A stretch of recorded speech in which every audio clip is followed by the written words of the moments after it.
जय हिंद मेरे प्यारे भाई बहन, आप सभी का एक बार फिर से गुरुजी स्टडी प्लेटफॉर्म पर बहुत बहुत स्वागत करता हूं। और मैं आप सभी के लिए सोशल साइंस का ये मास्टर क्वेश्चन, जिसमें क्वेश्चन भी है और आंसर भी है, दी गई है, वो लेकर आ गया हूं। जो कि फर्स्ट शिफ्ट 10 बजे से लेकर 12:30 बजे तक जो एग्ज़ाम हुआ, और पेपर 1 है जो कि दिनांक 6/9/2023 को एग्ज़ाम हुआ था। सोशल साइंस का क्वेश्चन मैं लेकर आ गया हूँ, तो ध्यान से आप इस वीडियो को देखिएगा। पूरा मैं आपको बताने वाला हूं कि क्वेश्चन क्या था और आंसर क्या दिया गया है। बस आप लोग क्या करना कि बाकी का जो ऑप्शन है ना, उस पर नजर रखना, यानी पढ़ते रहिएगा। अभ्यर्थियों से मैं खुद रोल नंबर वगैरह लेकर 50 रुपया का पेमेंट करके उसके बाद ये डाउनलोड करके आप लोगों के सामने लाता हूं, ताकि आप लोगों का सहयोग हो जाए, साथ ही साथ 50 रुपया भी बचे, क्योंकि इसी को डाउनलोड करने के लिए 50 रुपया आपको पे करना पड़ता है।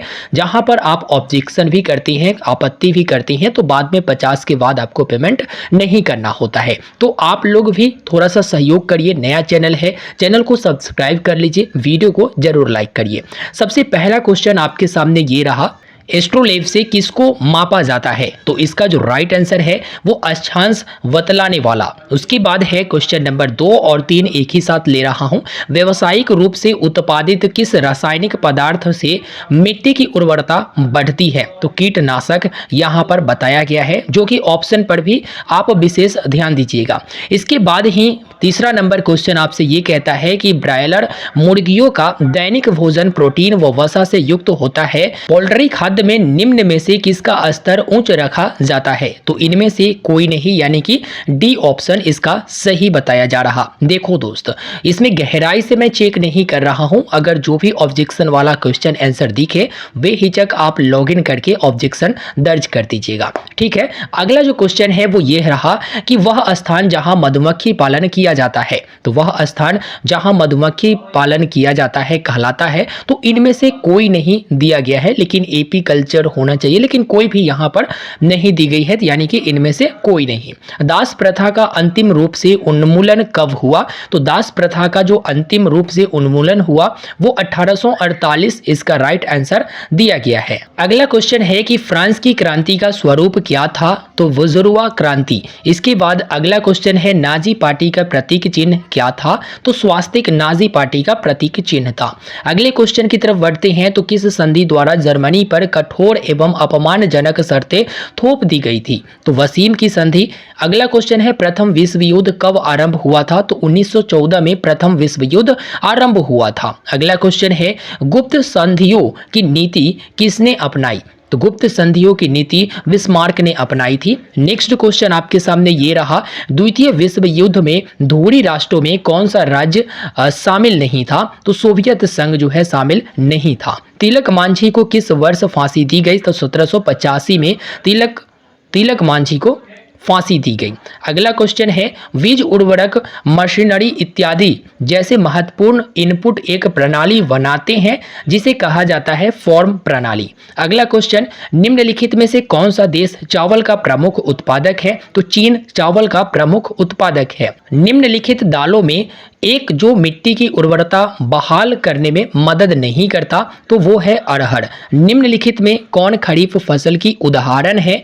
तो यहाँ पर चावल जो है खरीफ फसल की उदाहरण है। निम्नलिखित पेय फसलों में से भारत दुनिया में अग्रणी उत्पादक और निर्यातक है, तो इसमें हो जाएगा चाय। अरेबिका किस्म की कॉफी शुरू में निम्नलिखित में से किस देश से भारत लाई गई थी? तो यमक से भारत लाया गया था, ये ऑप्शन सही दिया गया है। निम्नलिखित में से कौन सी फसल भोजन और चारे के रूप में प्रयोग की जाती है? तो मक्का। यूएनए के एकमात्र महासचिव कौन थे जिनकी पद पर रहते हुए मृत्यु हो गई थी? हैमरस्क जोल्ड। उसके बाद है कि संयुक्त राष्ट्र महासभा के अध्यक्ष का कार्यकाल कितना होता है? तो 5 साल का होता है। इसके बाद राष्ट्र संघ के चार्टर सदस्य कितने राष्ट्र थे? तो 42। अगला, वोवन राजवंश जिसे फ्रांसीसी क्रांति के दौरान अपदस्थ कर दिया गया था, को डैश की संधि पर हस्ताक्षर करने के बाद सत्ता में बहाल किया गया था? तो वियना। याद रखेंगे वियना की संधि। इसके बाद है रॉलेट कानून किस वर्ष पारित किया गया था? तो 1919 जब जालियांवाला बाग हत्याकांड हुआ था उसी वक्त। बताया गया कि साइमन कमीशन किस वर्ष भारत आया था? तो 3 फरवरी 1928 इसका राइट आंसर दी गई है। अल्लूरी सीताराम राजू कौन थे? तो अल्लूरी सीताराम राजू आंध्र का आदिवासी नेता। इसके बाद है इंग्लैंड में चार्टिस्ट आंदोलन कब हुआ? तो 1838 में इंग्लैंड में चार्टिस्ट आंदोलन हुआ। अगला क्वेश्चन है लंदन में अनिवार्य प्राथमिक शिक्षा कानून कब लागू हुआ? तो 1870 में। बंबई की चौल किस प्रकार की इमारत थी? तो बहुमंजिल इमारत, बहुमंजिली इमारत। अगला है भारत में पहली बार कब और कहां धुआं निरोधक कानून पारित किया गया? तो 1863 में कोलकाता में। उसके बाद है भूमंडलीकरण शब्द का इजाद किसने और कब किया? तो राइट आंसर जॉन विलियम्स 1990 में। इसके बाद पूछा गया कि एशियाई विकास बैंक की स्थापना कब की गई? तो एशियाई विकास बैंक की स्थापना दिसंबर 1966 में। जापान में छपाई की तकनीक किसके द्वारा लाई गई? तो चीनी बौद्ध भिक्षुओं के द्वारा लाई गई। नेक्स्ट है भारतीय भूभाग विश्व के कुल भौगोलिक क्षेत्र का कितना प्रतिशत? देखो भौगोलिक नहीं भौगोलिक होना चाहिए। क्षेत्रफल के बारे में बात किया गया है तो 2.4% इसका राइट आंसर हो जाएगा। नथुला दर्रा किस राज्य में स्थित है? तो सिक्किम इसका जो है राइट आंसर दी गई है। शिव समुद्रम जलप्रपात किस नदी पर स्थित है? तो कावेरी नदी पर। निम्नलिखित में किस नदी का उद्गम अमरकंटक नहीं है? तो यहाँ पर तापी नदी जो है, यहाँ पर तापी नदी, ऑप्शन बी इसका राइट आंसर दी गई है। सर्वप्रथम मानसून शब्द किस देश के नाविकों द्वारा प्रयोग किया गया? तो अरब। मानस वन्य जीव अभ्यारण्य कहाँ स्थित है? तो ये है असम में। आगे बढ़ते हैं। रबर किस प्रकार की वनस्पति की श्रेणी में आएगा? उष्णकटिबंधीय सदाबहार वन। सिनकोना वृक्ष पाए जाने वाले क्षेत्र में वर्षा होती है 100 सेंटीमीटर से अधिक। इसके बाद है भारत के किस राज्य में सर्वाधिक जन घनत्व है? तो बिहार में सर्वाधिक जन घनत्व। विश्व के सर्वाधिक जनसंख्या किस देश की है? तो चीन की सर्वाधिक जनसंख्या। लेकिन आपको मालूम होना चाहिए कि अब भारत आ रहा है तो इसका आंसर जो है राइट आंसर चीन दिया गया है। श्रीलंका की राजधानी कहाँ है? तो श्रीलंका की राजधानी श्रीजयवर्धनपुरा है। भूटान के क्षेत्रफल का कितना प्रतिशत वनाच्छादित है? तो 70% वनाच्छादित है। पोखरा किस देश में स्थित नगर है? तो नेपाल में स्थित पोखरा नगर है।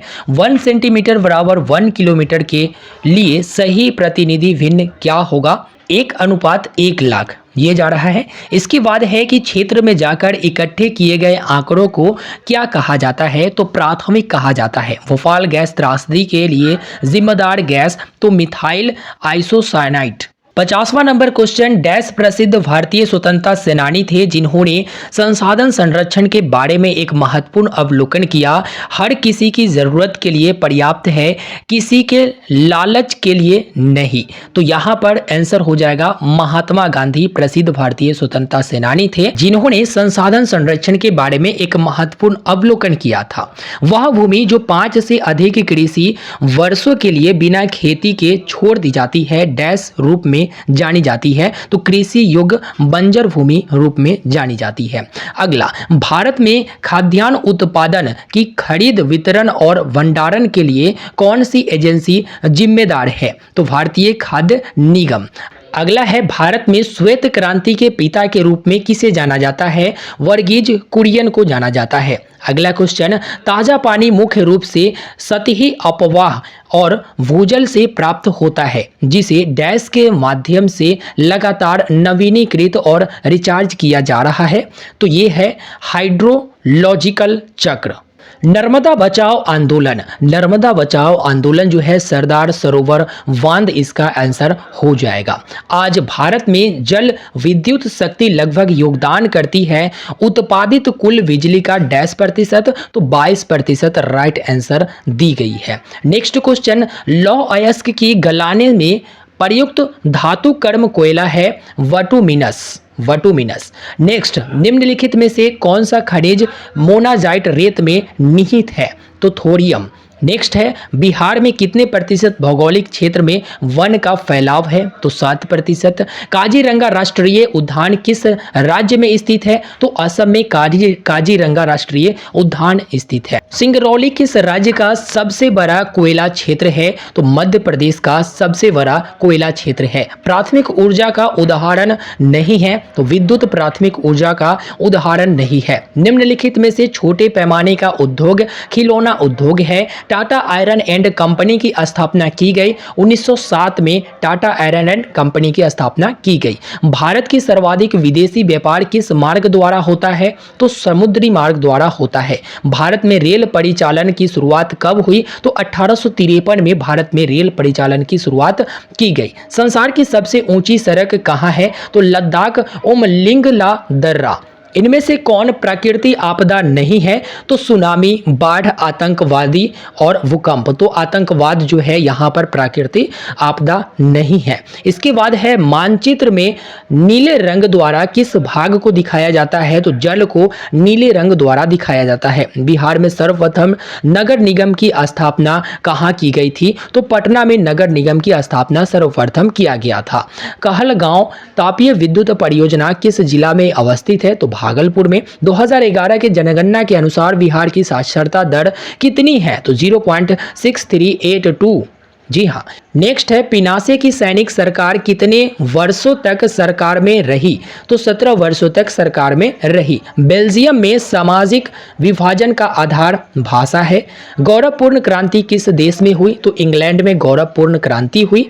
लोकतंत्र में कल्याणकारी राज्य की संकल्पना संविधान के किस भाग से ली गई? तो भाग 4 इसका राइट आंसर दिया गया है। मेरे प्यारे भाई बहन, वीडियो को जरूर लाइक कर दीजिए ताकि मुझे हिम्मत मिलता रहे और आगे भी आप लोगों के लिए अलग अलग सब्जेक्ट, अलग अलग पेपर का जो आंसर की है, जो मास्टर क्वेश्चन पेपर है, वो आप सभी को बिल्कुल फ्री में इसी प्रकार प्रोवाइड करा दो। ठीक है, तो आप वीडियो को लाइक कर दीजिए और दिल से चैनल को सब्सक्राइब कर लीजिए। मैं आपको इतना सहयोग कर रहा हूं तो आप थोड़ा सा मुझे भी सहयोग करिए, चैनल को जरूर सब्सक्राइब कर लीजिए और कमेंट बॉक्स में गुरुजी स्टडी प्लेटफॉर्म जरूर लिखिए। नेक्स्ट, रीपोलिंग है। रीपोलिंग पुनः मतदान है, यानी रीपोलिंग की बात किया गया है। तो यानी री मतलब होता है पुनः और पोलिंग मतलब होता है मतदान। ठीक है, तो पुनः मतदान जो है ये रीपोलिंग कहलाता है।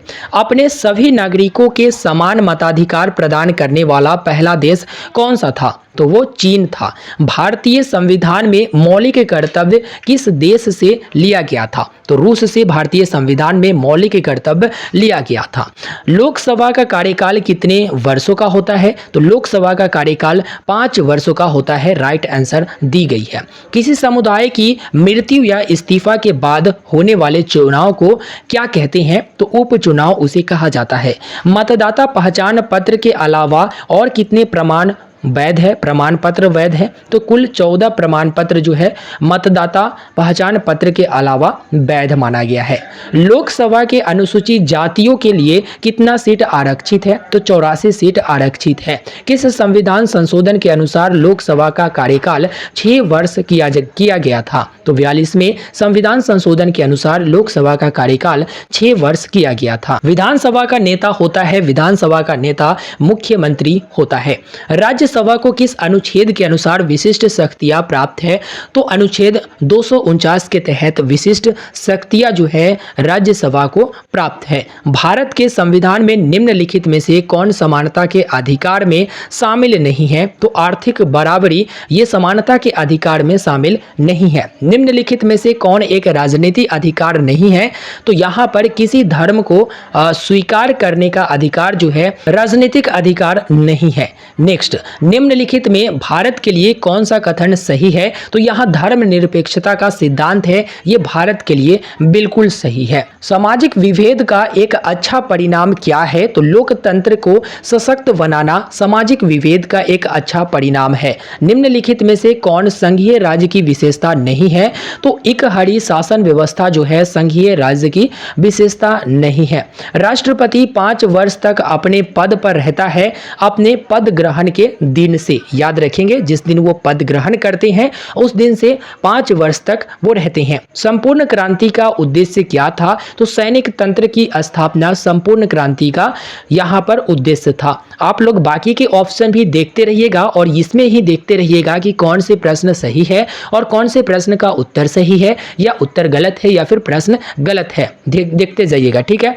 चिपको आंदोलन का प्रारंभ किस राज्य में हुआ था? तो उत्तराखंड में चिपको आंदोलन का प्रारंभ हुआ था। इनमें कौन लोकतंत्र को मजबूत प्रदान नहीं करता है? तो विविधताओं में सामंजस्य का अभाव और संघर्ष। अगला है बहुजन समाज पार्टी के संस्थापक निम्नलिखित में से कौन थे? तो कांसीराम यहाँ पर बहुजन समाज पार्टी के संस्थापक थे। इनमें से किस पर लोकतंत्र का भविष्य निर्भर करता है? तो निष्पक्ष चुनाव, याद रखेंगे। अगला क्वेश्चन है भारतीय लोकतंत्र में कौन सी बात देखने को नहीं मिलती है? तो बहुसंख्यकों का शासन जो है देखने को नहीं मिलती है। विविधताओं के बीच सामंजस्य की स्थापना की सर्वाधिक क्षमता किस शासन व्यवस्था में होती है? तो लोकतंत्र में। किस बात से स्पष्ट होता है कि बिहार में लोकतंत्र की जड़ें गहरी है?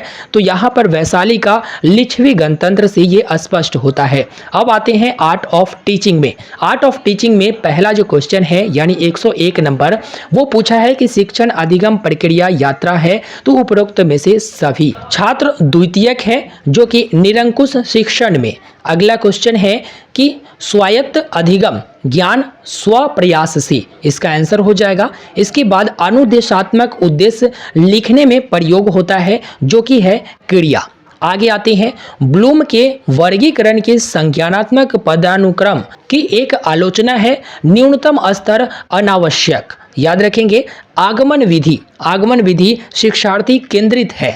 आगमन विधि की त्रुटि है अधिक समय लेता है, यानी जो आगमन विधि है उसकी त्रुटि ये है कि ये अधिक समय लेता है। निगमन विधि का लाभ जो है उपरोक्त में से सभी है, यानी सभी विषयों में प्रयोग संभव है, उच्च स्तर के लिए उचित है, एक ही साथ सभी को शिक्षण यानी उपर्युक्त में से सभी। पाठ योजना में विशिष्ट उद्देश्य है शिक्षक के लिए। जो पाठ योजना होता है वो शिक्षक के लिए विशिष्ट उद्देश्य, इसका राइट आंसर बताया गया है। अगला है ध्यान आकर्षण करना किसकी व्यवस्था में महत्वपूर्ण अवयव है? तो गैगने मॉडल। याद रखेंगे सूक्ष्म शिक्षण में किन कौशलों का उपयोग किया जाता है? तो ए और बी दोनों, यानी श्यामपट्ट कौशल और खोजपूर्ण प्रश्न कौशल। अगला है अनुदेशन एवं शिक्षण में परस्पर एक समानता है जो कि दोनों ही पृष्ठ पोषण पुनर्वलन एवं पाठ विश्लेषण पर विशेष बल दिया जाता है। आगे आते हैं निम्नलिखित में से कौन कथन शिक्षण के लिए गलत है? तो यह शिक्षक के आत्मविश्वास को कम करता है, ये कथन गलत है। कक्षा के अंदर बालकों के अधिगम पर सर्वाधिक प्रभाव दृष्टिगोचर होता है जो कि कक्षा का मनोवैज्ञानिक वातावरण। अगला है समावेशी शिक्षा के मूल सिद्धांत ए और बी दोनों है, यानी कि इसमें हर वर्ग के बच्चे शामिल होते हैं समावेशी में। समावेशन विविधता को महत्व देता है, ये भी सही है। पुस्तकालय एक ऐसी जगह है जहां ढेर सारी किताबें रखी हुई है, बिल्कुल सही है। निम्नलिखित में से कौन सा एक पुस्तक का प्रकार है? तो ए और बी दोनों, यानी सामान्य पाठ्य पुस्तक और संदर्भ पुस्तक, ये भी प्रकार है, यानी दोनों।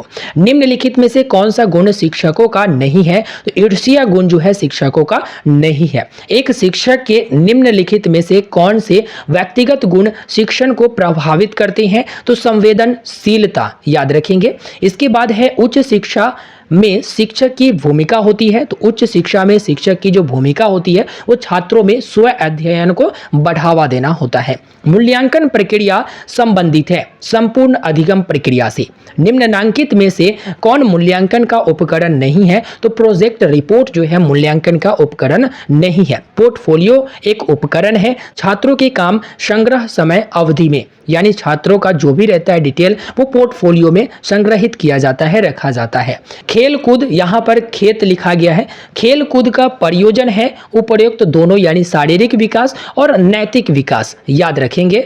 मनोवैज्ञानिक आधार निम्नलिखित को ध्यान रखते हुए पाठ्यचर्या विकास में अपनी भूमिका निभाता है, जिसका जो राइट आंसर दिया गया है वो छात्र की जरूरतें दिया गया है। नेक्स्ट है भारतीय समाज की विशेषता है स्तरीय। अगला है निम्नलिखित में से कौन भूलने का कारण नहीं है, तो याद करने की इच्छा इसका राइट आंसर दिया गया है। इनमें से कौन सा कारक अधिगम प्रक्रिया को प्रभावित नहीं करता है, तो उद्देश्य निर्धारण जो है अधिगम प्रक्रिया को प्रभावित नहीं करता है। श्रव्य सामग्री सुविधा प्रदान करता है बहुसंवेदी, इसका राइट आंसर दिया गया है। डायंस ब्लॉक का उपयोग किया जाता है उपरोक्त दोनों में से यानी जोड़ और घटाव दोनों में से। लाला लाजपत राय को इस नाम से भी जाना जाता है, तो लाला लाजपत राय को जो है शेरे पंजाब के नाम से भी जाना जाता है। नेक्स्ट है निम्नलिखित में से किस मानसून से भारत में सर्वाधिक वर्षा होती है, तो दक्षिण पश्चिम मानसून से सर्वाधिक वर्षा होती है। विश्व में सबसे अधिक इंटरनेट उपयोगकर्ता किस देश में है, तो चीन में सबसे ज्यादा इंटरनेट उपयोग करता है। बिहार में किसके नेतृत्व में सर्वदलीय दल ने साइमन कमीशन का बहिष्कार किया, तो अनुग्रह नारायण सिन्हा। इसके बाद है सीआरटी इन की हालिया अधिसूचना के अनुसार साइबर घटनाओं का पता लगाने के बाद रिपोर्ट करने की समय सीमा क्या है, तो 6 घंटे है। निम्न में से किसे द्वितीयक वायु प्रदूषक कहा जाता है, तो ओजोन को द्वितीयक वायु प्रदूषक कहा जाता है। 137 नंबर क्वेश्चन, ठोस कचरे को जलाने की अनुशंसा नहीं की जाती क्योंकि यह कई पर्यावरणीय मुद्दों का कारण बनता है। अगला क्वेश्चन, किस प्रकार की खेती से वनों की कटाई अधिक होती है, तो निर्वाह कृषि से वनों की कटाई अधिक होती है। निम्नलिखित देश या देशों की अर्थव्यवस्था सबसे बड़ी वार्षिक CO2 उत्सर्जन के लिए जिम्मेदार है, तो दोनों हो जाएगा ए और बी, यानी USA और चीन, दोनों ए और बी मार दिया गया है। अगला है निम्नलिखित देश या देशों की अर्थव्यवस्था सबसे बड़ी वार्षिक CO2 उत्सर्जन करने के लिए जिम्मेदार है, तो ऑप्शन नंबर सी इसको सही माना गया है, ए और बी दोनों को। नेक्स्ट है भारत के निम्नलिखित में से किस क्षेत्र से राजहंस घोंसला बनाने के लिए बड़ी संख्या में प्रस्ताव करते हैं, तो इसका हो जाएगा कच्छ का रण। अगला है यदि एक आयत की लंबाई और चौड़ाई, जो कि मैथ वाला है, आयत की लंबाई और चौड़ाई 12 फुट है, 12 फुट और 11 फुट है, तो उसका क्षेत्रफल ज्ञात कीजिए, तो 132 वर्ग फुट इसका आंसर क्षेत्रफल दिया गया है। नेक्स्ट है चक्रवृद्धि ब्याज ज्ञात कीजिए 1000 2 साल के लिए 2% प्रति वर्ष के हिसाब से, तो 20.4 इसका आंसर बताया गया है। दशमलव अंश में 42/10,000 का मान क्या होगा, तो 0.0042। जब किसी संख्या को 893 से विभाजित किया जाता है तो शेषफल 193 आता है। जब इसे 47 से विभाजित किया जाता है तो शेषफल क्या होगा, तो इसका जो राइट आंसर है वो 5 दिया गया है। दो समांतर सड़कों के बीच 10 मीटर का टावर है। टावर के शीर्ष से सड़कों का अवनमन कोण 30 डिग्री और 45 डिग्री है। सड़कें एक दूसरे से कितनी दूरी पर है, तो 27.32 मीटर। सोमवार अप्रैल, उसी तरह से शुक्रवार का क्या होगा, तो शुक्रवार का अगस्त दिया गया है। वह शब्द चुने जो समूह के अन्य शब्दों से सबसे कम मिलता जुलता है, तो दिल जो है सबसे कम मिलता जुलता है। इस क्वेश्चन को देखिए 60, 30, 120, 15, 240, तो अगला क्या होगा, तो इसका डी आंसर दिया गया है 71/2। इसके बाद है एक निश्चित कोड में यदि BAD यानी बैड को YZW लिखा जाता है, तो SAID सैड को HZRW लिखा जाता है, तो लाइफ को इस प्रकार लिखा जाएगा, तो यहाँ पर ORU भी लिखा जाएगा। अंतिम क्वेश्चन, सीता की ओर इशारा करते हुए निखिल ने कहा, मैं उनकी माँ के बेटे का इकलौता बेटा हूँ। सीता निखिल से किस प्रकार संबंधित है, तो इसका आंसर चाची दिया हुआ है। तो मैंने 150 के 150 क्वेश्चन का आंसर और क्वेश्चन दोनों बता दिया। अब इसमें आप देखिए कि कौन से क्वेश्चन गलत है, कौन से आंसर गलत है। अगर गलत लगता है तो ऑब्जेक्शन जरूर कीजिए। तो अभी तक मैंने आपको पूरा बता दिया 150 में 150 क्वेश्चन। अब आप देखिए कि इसमें कौन से क्वेश्चन गलत है, कौन से आंसर गलत है। गलत पाया जाता है ऑब्जेक्शन जरूर करिए, जो कि 50 रुपया देकर आप एक क्वेश्चन करिए या फिर एक से अधिक आपको 50 रुपया ही देना है। ऑब्जेक्शन कैसे करना है इसके ऊपर वीडियो चाहिए तो कमेंट में जरूर बताइएगा। यह क्वेश्चन पेपर 1 का शिफ्ट 1 का है, जो कि 6/9/2023 को एग्जाम लिया गया था सोशल साइंस का, जिसका सब्जेक्ट कोड 112 है। बहुत जल्द मैथ वाला लेकर आ रहा हूं। वीडियो को लाइक कर दीजिएगा, चैनल को जरूर सब्सक्राइब कीजिएगा, क्योंकि उतना सहयोग तो आप कर ही सकते हैं। धन्यवाद।